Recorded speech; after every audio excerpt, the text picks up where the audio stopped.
Voilà, le titre de mon troisième et dernier message sur la série de l'Apocalypse est « Les deux peuples ».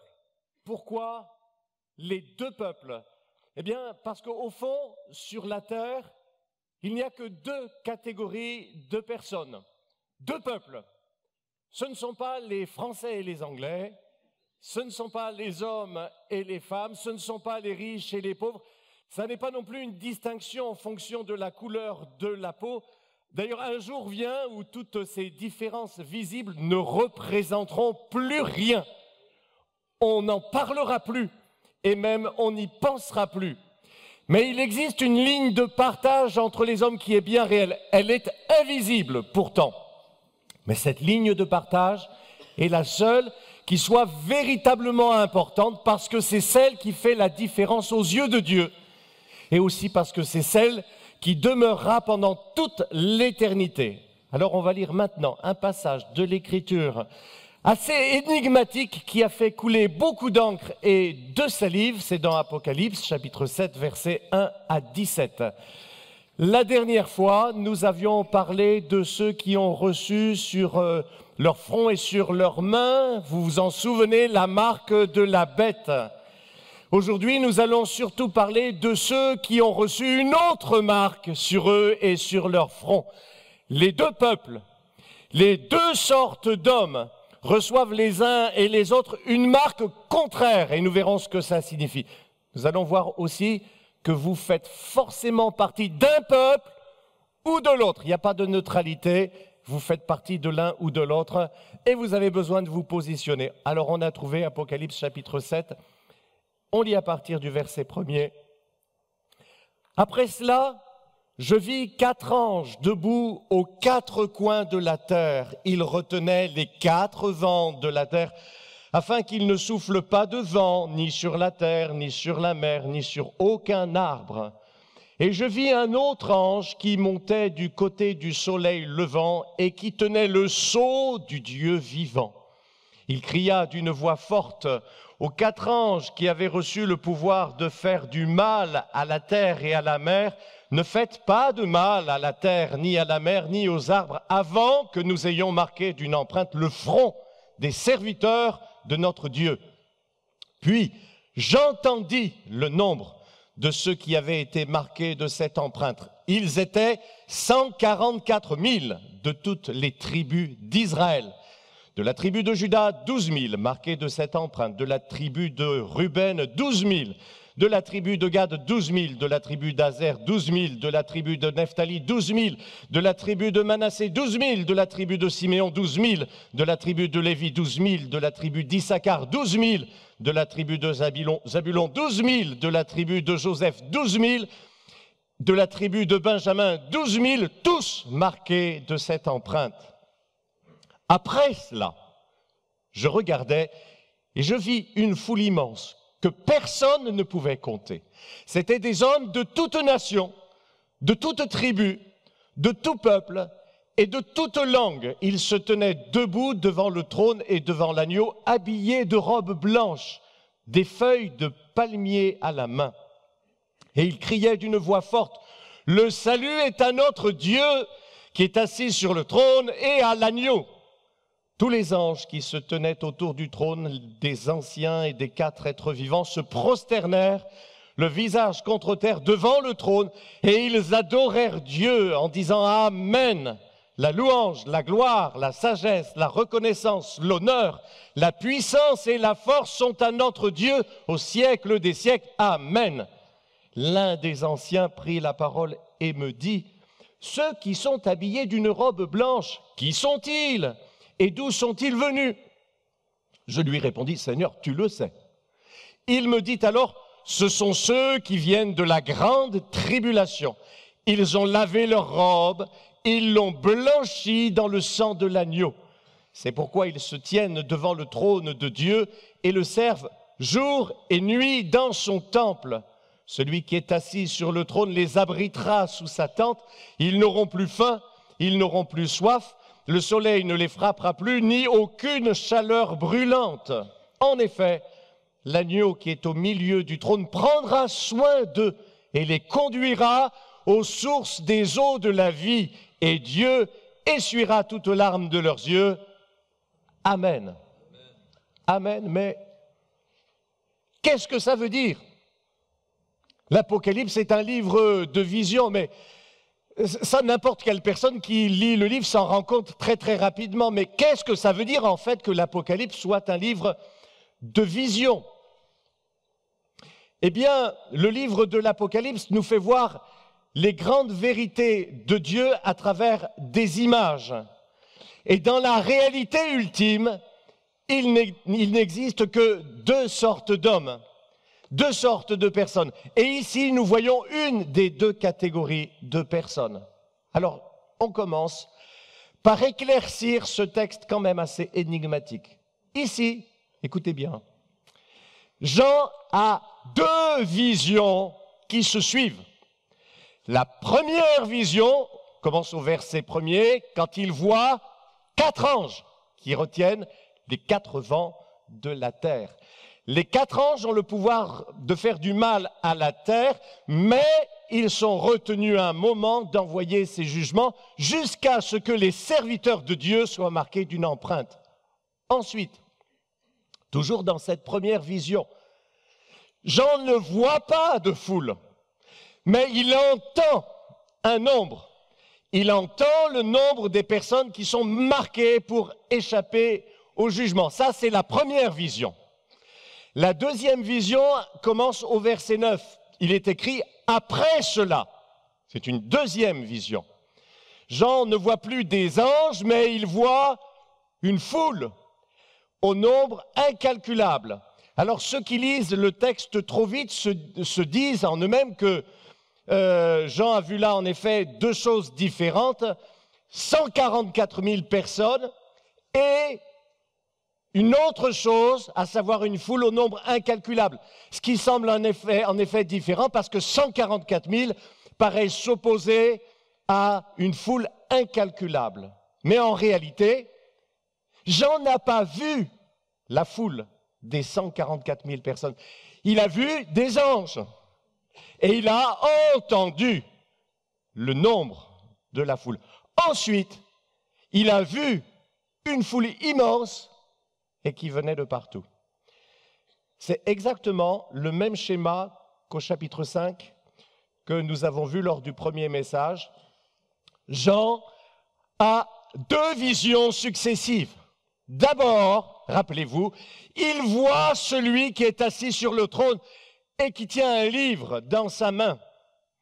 Et pendant qu'il voit cela, il entend que le lion de la tribu de Juda a vaincu pour avoir le droit d'ouvrir le livre. Notez bien, il ne voit pas le lion de la tribu de Juda, il voit le trône, mais il entend que quelqu'un, le lion de la tribu de Juda, a gagné le droit d'ouvrir le livre. Après cela, Jean a une deuxième vision. Et surprise, alors que l'on s'attendait à ce qu'il voit enfin le fameux lion de la tribu de Juda, qu'est-ce qu'il voit?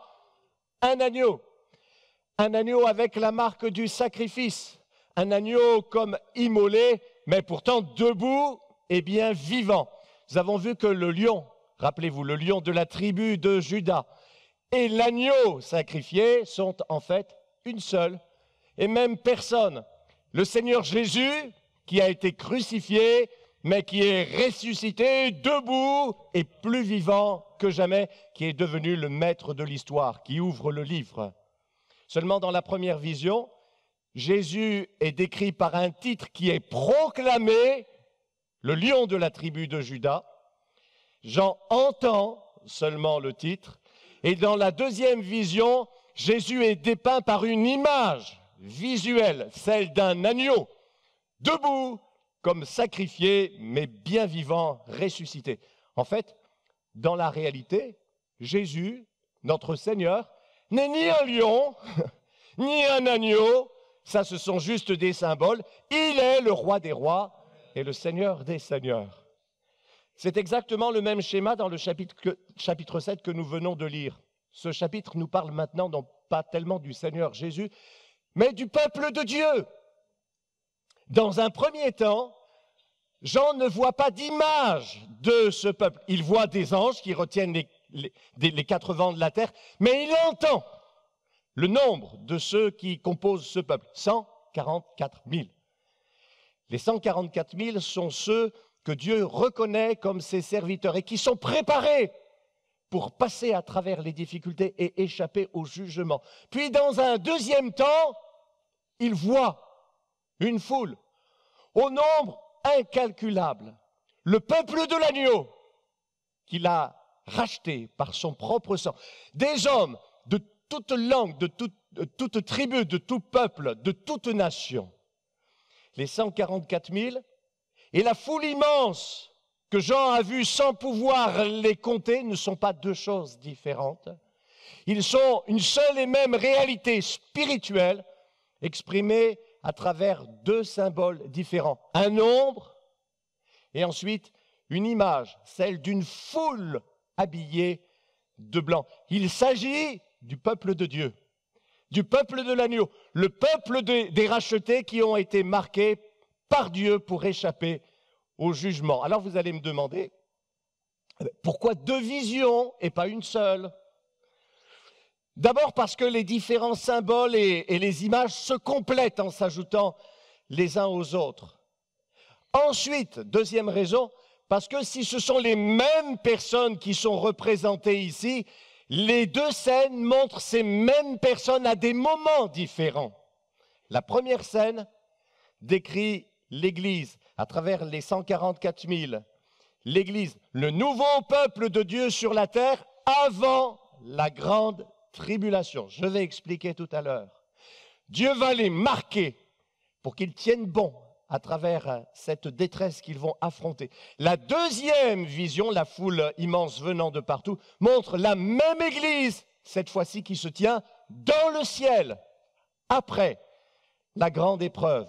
Au verset 15, il nous est dit, ils se tiennent devant le trône de Dieu, ils sont au ciel, et ils le servent jour et nuit dans son temple. Sauf que, entre les deux visions, le Saint-Esprit fait un clin d'œil au passage. J'aime ça. Un peu comme quand nous avions vu que le lion de la tribu de Juda n'était autre que l'agneau sacrifié, mais debout. Pour nous dire que la faiblesse apparente de Dieu, a pourtant été pleinement victorieuse en Jésus-Christ, qui est le roi des rois et le Seigneur des seigneurs, mais qui est venu dans la faiblesse apparente de la croix. Oui, il a triomphé. Le clin d'œil maintenant, c'est que le nouvel Israël, l'Israël de Dieu, on va le voir tout à l'heure, est composé en fait de personnes qui viennent des quatre coins du monde, de toutes les nations de la terre. Et c'est précisément ce que la nouvelle alliance est venue changer. Si vous aviez demandé à un juif du temps de Jean, vous lui auriez dit, est-ce que tu sais qu'il existe deux peuples différents sur la terre? Et il vous aurait dit, ah oui, je sais, ce sont les juifs et les non-juifs, c'est-à-dire les païens. Mais le message de l'Évangile, c'est que cette distinction-là est tombée. Elle n'a plus du tout le sens qu'elle avait auparavant. Paul dit dans Éphésiens chapitre 2 qu'entre ces deux groupes, Dieu a fait tomber le mur de la haine et que des deux, il n'a fait plus qu'un en Jésus-Christ. Et dans le livre de l'Apocalypse au chapitre 2, Jésus dit clairement à une église de Smyrne qui était en but aux persécutions de la synagogue de la ville, ceux-là, ceux de la synagogue, ne sont pas le peuple de Dieu. Jésus dit, ils se disent juifs, mais ils mentent. Ils ne le sont pas. Et en réalité, ils sont une synagogue de Satan. Alors vous vous demandez peut-être pourquoi alors il nous est précisé quand même que les 144 000 sont membres des 12 tribus d'Israël. Est-ce que ça ne voudrait pas dire que ce sont des Juifs uniquement, des 12 tribus d'Israël? En réalité, le texte lui-même nous montre qu'il est symbolique avec un petit détail qui fait indication. Voyez-vous, dans la liste des 12 tribus, il y a bien 12 noms qui sont donnés, mais il en manque une. La tribu de Dan. Regardez. Et il y en a une autre qui est dédoublée. C'est la tribu de Joseph. Dédoublée en la tribu de Joseph et celle de son fils. en la personne de Manassé. Le petit détail qui cloche est là pour nous montrer que c'est symbolique. Jean, qui a écrit l'Apocalypse, connaissait trop bien l'histoire et la tradition de son peuple pour ignorer ce que n'importe quel enfant d'Israël savait. Il connaissait par cœur le nom des 12 tribus d'Israël. Jean n'ignorait pas cela. Évidemment, le détail qui cloche indique juste qu'il ne faut pas interpréter le nombre de 144 000 et le fait qu'il soit des 12 tribus d'Israël de façon littérale, mais symbolique. Il représente ce que Paul appelle dans Galates chapitre 6, verset 6, l'Israël de Dieu. Quand il dit maintenant, paix soit sur l'Israël de Dieu, c'est-à-dire l'Église, le nouveau peuple de Dieu. Et cette fois-ci, ce nouveau peuple de Dieu est exprimé sous la forme d'un nombre. Évidemment, on ne peut pas imaginer qu'il y aura précisément 144 000 sauvés, 12 000 de chaque tribu, pas un de moins, pas un de plus, aucun de la tribu de Dan en Israël, et 2 fois plus au nombre près de la tribu de Joseph. Donc, la grande surprise au sujet des 2 peuples, c'est d'abord ce qu'ils ne sont pas, ou plus précisément, ce qu'ils ne sont plus.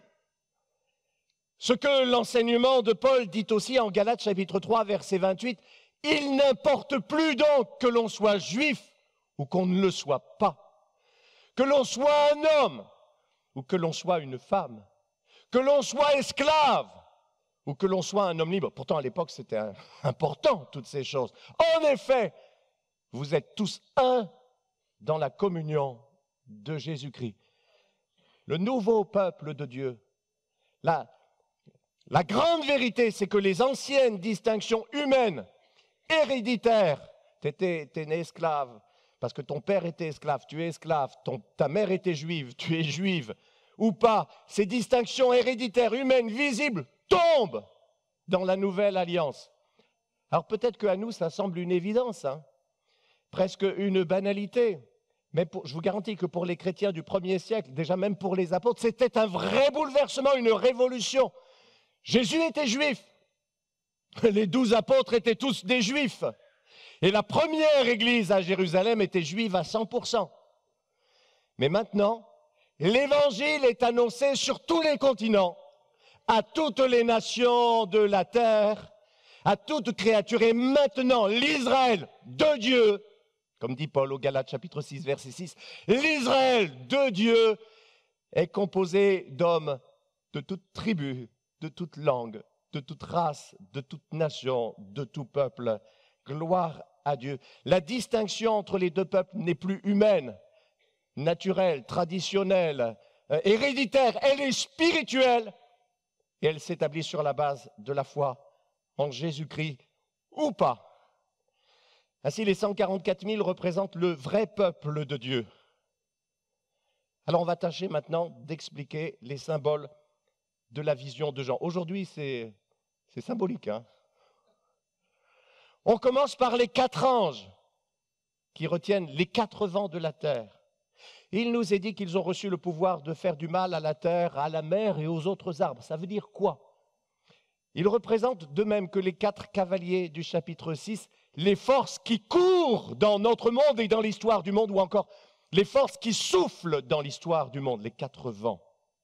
Et en particulier dans la fin des temps, sous la forme de jugement. Jésus dit, Évangile selon Luc, chapitre 21, versets 9 à 11, « Quand vous entendrez parler de guerre ou de révolution, ne vous effrayez pas. Il faut que cela arrive d'abord, mais ce ne sera pas tout de suite la fin du monde. » Puis il ajouta, « Un peuple combattra contre un autre peuple, et un royaume attaquera un autre royaume. Il y aura de terribles tremblements de terre, et dans des régions différentes, des famines et des épidémies. Il y aura des phénomènes effrayants et des signes impressionnants venant du ciel. » Vous allez me dire si je me trompe. Je vous dis qu'ici, Jésus a résumé d'une manière magistrale ce qui court dans l'histoire du monde, et en particulier en ce moment. Oui ou non? Eh oui. Ensuite, il y a un 5e ange qui ordonne aux 4 autres de retenir leur jugement, parce qu'il faut d'abord marquer les serviteurs de Dieu d'une empreinte c'est-à-dire du sceau de Dieu. Ici, la vision est directement inspirée de Ézéchiel chapitre 9, où il nous est dit qu'il faut d'abord marquer les Israélites fidèles avant que Dieu envoie son jugement sur la ville de Jérusalem à cause de son idolâtrie.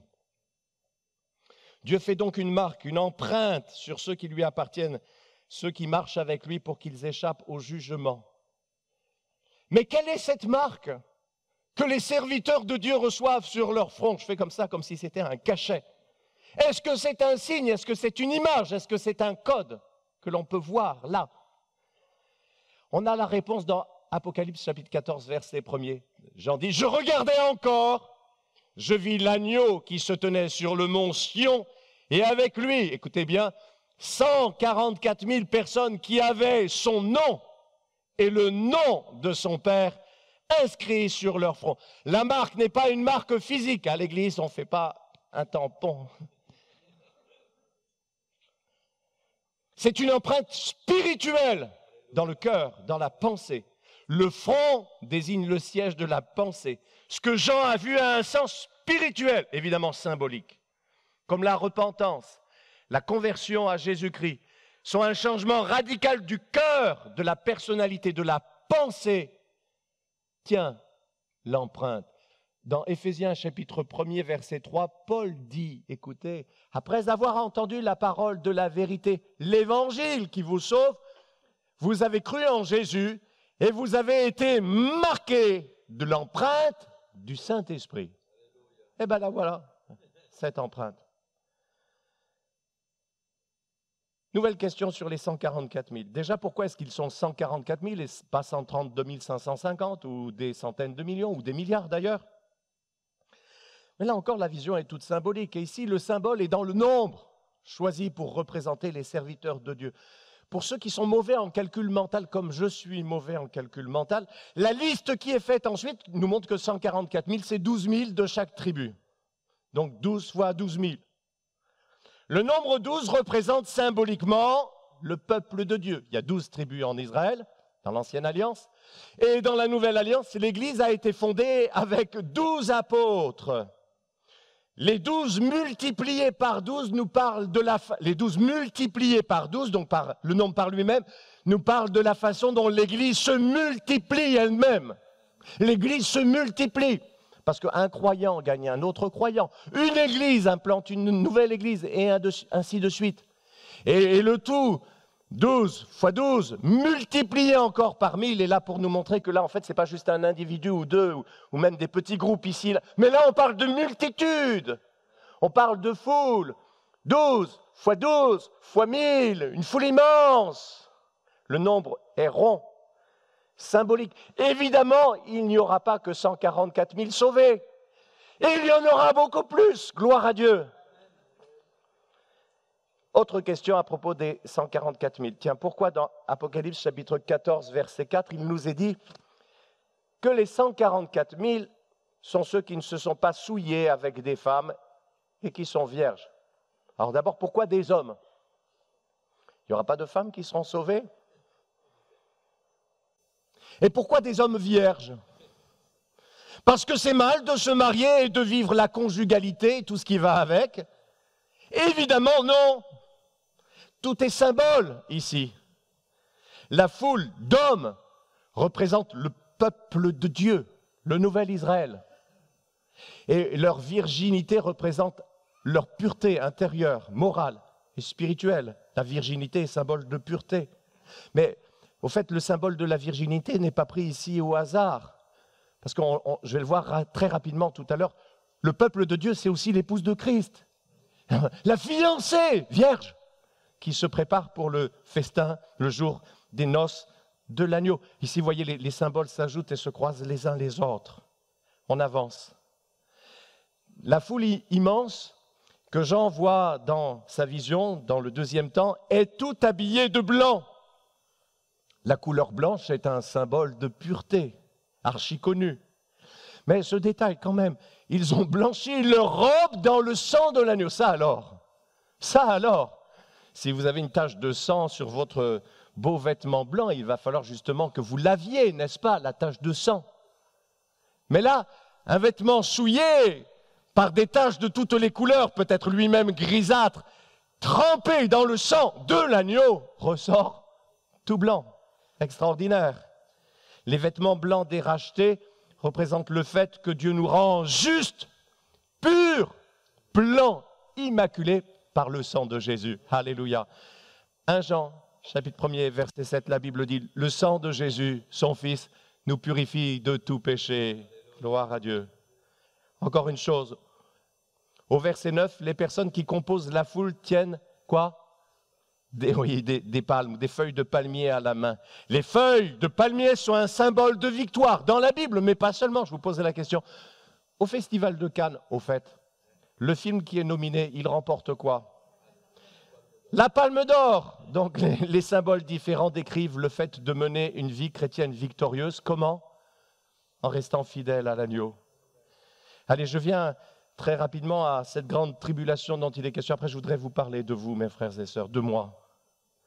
Le mot tribulation, ça veut dire épreuve, ça veut dire détresse, tout simplement. Dans un sens, au fait, tous les croyants passent à travers une grande tribulation dans ce monde. Jésus dit dans l'Évangile selon Jean, chapitre 16, verset 33, « Vous aurez des tribulations dans ce monde, mais prenez courage, j'ai vaincu le monde. » Actes chapitre 14, verset 22, « C'est à travers beaucoup de tribulations, dit Paul, qu'il nous faut entrer dans le royaume de Dieu. » Dans un autre sens, dans la période finale de l'histoire du monde, il y aura une grande tribulation dans laquelle les croyants devront tenir bon. Jésus dit dans Matthieu chapitre 24, verset 21 à plus, « Car en ce temps-là, la tribulation sera plus terrible que toutes celles qu'on a connues depuis le commencement du monde jusqu'à maintenant, et il n'y en aura jamais plus de pareil. » Personnellement, je crois que vous et moi, tout le monde, dans sa vie, on passe un jour ou l'autre par une grande tribulation. Peut-être c'est le cas de quelqu'un au milieu de nous. Vous vivez le deuil, là. Et le deuil, ça ne dure pas 3 jours. Hein. Ça dure des années, des dizaines d'années. Ça, c'est une grande tribulation. Peut-être que quelqu'un vit un divorce. Peut-être que quelqu'un passe par une maladie. Peut-être que quelqu'un souffre comme c'est pas possible dans sa propre famille. Tenez bon, mes frères et sœurs. Votre épreuve aura une fin. La Bible dit Dieu sait délivrer de l'épreuve ceux qui lui appartiennent, ceux qui lui sont fidèles. Alléluia. Mais je crois aussi que dans les derniers temps, le peuple de Dieu passera et traversera une période particulièrement difficile. Et que là, Dieu mettra une marque pour les aider à tenir bon à travers cette période qui sera terrible. Mais je crois aussi que quand vous et moi, nous passons par l'épreuve, Dieu met une marque sur nous pour nous rendre forts, pour que dans cette épreuve, vous ne tombiez pas. Jésus dit, j'ai prié pour toi, pour que ta foi ne disparaisse pas. Je crois cela. Alors, question, est-ce que vous et moi, nous faisons partie de la foule, du nombre des 144 000, de la foule immense? Je pense, c'est mon interprétation personnelle. Puisque le nombre de 144 000 est de toute façon symbolique, on peut le lire, on doit le lire, à mon sens, à 2 niveaux. D'abord, il nous parle, c'est vrai, du peuple de Dieu victorieux dans la période finale de l'histoire, la grande tribulation. Jésus dit, Matthieu 24, verset 13, « Celui qui persévérera jusqu'à la fin sera sauvé. » Mais, je crois que les chrétiens fidèles de tous les temps, ceux qui persévèrent, vous et moi, dans les épreuves qui sont les nôtres, vous tenez bon dans vos difficultés. Si vous attendez le retour de Jésus en l'aimant de tout votre cœur, même si vous deviez mourir avant que le Seigneur ne revienne, vous faites partie de la foule des vainqueurs, de celle qui sera debout victorieuse de toutes les tribulations en gardant votre foi. C'est ce que dit Paul à la fin de sa vie, 2 Timothée chapitre 4, versets 7 et 8. « J'ai combattu le bon combat. Je suis allé au bout de la course, j'ai gardé la foi. Et maintenant le prix de la victoire m'attend. La couronne du salut. » Il dit, le Seigneur me la donnera en ce jour-là, et pas seulement à moi, mais aussi à tous ceux qui auront aimé sa venue. Gloire à Dieu. Et puis il y a une autre raison à cela, je pense que nous faisons partie de cette foule immense des rachetés, les 144 000. Tiens, c'est qu'on retrouve les symboles du vêtement blanc et du nom de Dieu écrit sur le front à propos de tous les croyants. C'est même symbole, tous les croyants. Apocalypse chapitre 3, verset 5. Ceux qui auront remporté la victoire porteront des vêtements blancs. Je n'effacerai pas leur nom du livre de vie. Je reconnaîtrai devant mon Père et devant ses anges qu'ils sont à moi. Apocalypse chapitre 3, verset 12, là c'est pour le nom inscrit. Le vainqueur, dit Jésus, j'écrirai sur lui le nom de mon Dieu. Celui de la ville de mon Dieu, la nouvelle Jérusalem qui descend du ciel d'auprès de mon Dieu, ainsi que mon nom nouveau, c'est Jésus qui dit cela. Donc les croyants de tous les temps font partie de la foule des vainqueurs. Jean, les chrétiens des 7 églises auxquelles il écrit, vous, moi, tous les chrétiens véritables de la terre, nous sommes encouragés par cette vision des 144 000. Jésus dit, vous aurez des tribulations, des épreuves dans le monde, mais prenez courage. Moi, j'ai vaincu le monde. On peut rester, merci, sur l'image. Et la parole de Dieu nous dit, le Dieu de paix écrasera bientôt Satan sous vos pieds. Romains chapitre 16, verset 20. Tenez ferme. Mes bien-aimés, dans votre union, votre foi en Jésus-Christ, le prix de la victoire est extraordinaire. Bientôt, vous aurez la plus belle des récompenses. Vous serez devant Dieu, debout, vous le verrez face à face, et il essuiera lui-même les larmes qui ont coulé de vos yeux. Sois fidèle jusqu'à la mort, je te donnerai la couronne de victoire, la vie éternelle. Apocalypse chapitre 2, verset 10. Ah, j'aime beaucoup, verset 9, j'aime ça. Il nous est dit que la foule des rachetés est debout devant le trône, debout. C'est pas pour ça qu'on chante debout le matin. Mais eux, ils sont debout dans le ciel, plus vivants que jamais, debout comme l'agneau qui avait été comme immolé, qui était debout. Et aussi, même si certains d'entre eux, dans la grande tribulation, ont été mis à mort, ils sont debout devant Dieu, dans le ciel. Si nous mourrons avec lui nous revivrons. Si nous persévérons, avec lui nous régnerons. 2 Timothée, chapitre 2, versets 11 et 12. Voilà la bonne nouvelle. Si un jour si Jésus tarde à venir et que vous mourriez un jour sur la terre, ah oui, on va coucher votre corps allongé sur la terre. Mais au moment où on va allonger comme ça votre corps, vous, votre vrai vous, votre personnalité, votre vous éternel, vous serez debout dans le ciel, face à face avec le Seigneur, et il essuiera toutes les larmes de vos yeux. Gloire à Dieu. Allez, rapidement, je vous parle de l'autre peuple, quand même un peu. C'est le peuple qui se sera perdu. Merci, on peut le passer, j'ai perdu la main, en suivant l'Antichrist. Apocalypse, on peut passer. Chapitre 13, versets 7 et 8. La bête reçut le pouvoir sur tout peuple, toute langue, toute nation. Tous les habitants de la terre l'adoreront, tous ceux dont le nom ne se trouve pas inscrit depuis la création du monde dans le livre de vie, qui est celui de l'agneau mis à mort. Et au verset 16, il est dit que la bête, elle aussi, elle fait une marque sur le front et sur la main droite de ses serviteurs. L'autre peuple, bien, ce sont les autres hommes, les habitants de la terre, comme ils sont appelés à plusieurs reprises dans le livre de l'Apocalypse, c'est-à-dire le monde. Le diable va les perdre, il va les avoir par un mensonge, une arnaque, pas possible. En leur faisant suivre les faux Christ et les faux prophètes, c'est normal, parce que le diable, c'est un menteur, nous dit Jésus, et en plus il est le père du mensonge. Ces gens vont suivre l'Antichrist parce que, nous dit la Bible, c'est ce que Paul dit aux Thessaloniciens à propos des temps de la fin, ils se perdront parce qu'ils n'auront pas accueilli et aimé la vérité qui les aurait sauvés. Ce verset nous parle de la destinée éternelle de ceux qui seront perdus pour l'éternité. Je vous fais remarquer qu'il n'est pas dit qu'ils seront perdus parce qu'ils se seront trompés. Ce serait un peu sévère, dites-moi, n'est-ce pas? Ah, tu t'es trompé, ben tant pis, t'es perdu. Non, elles seront perdues à cause d'un choix moral qu'elles auront fait en elles-mêmes. Elles n'auront pas aimé et accueilli la vérité. Et oui, parce que Dieu est un Dieu juste. Et le peuple de Dieu, lui, c'est le peuple qui aime la vérité. Jésus dit, quiconque appartient à la vérité, écoute ce que je dis. C'est pas rien, dans la dernière page de la Bible, quelques lignes avant la fin de l'Apocalypse et de la Bible, il est dit, après la description du paradis, dehors tous ceux qui aiment et qui pratiquent le mensonge. Mais Jésus dit, moi, je suis la vérité, le chemin et la vie. Allez, la destinée éternelle du peuple de ceux qui suivent la bête, c'est la même que leur maître. La seconde mort, Apocalypse chapitre 20, verset 14, la séparation éternelle d'avec Dieu.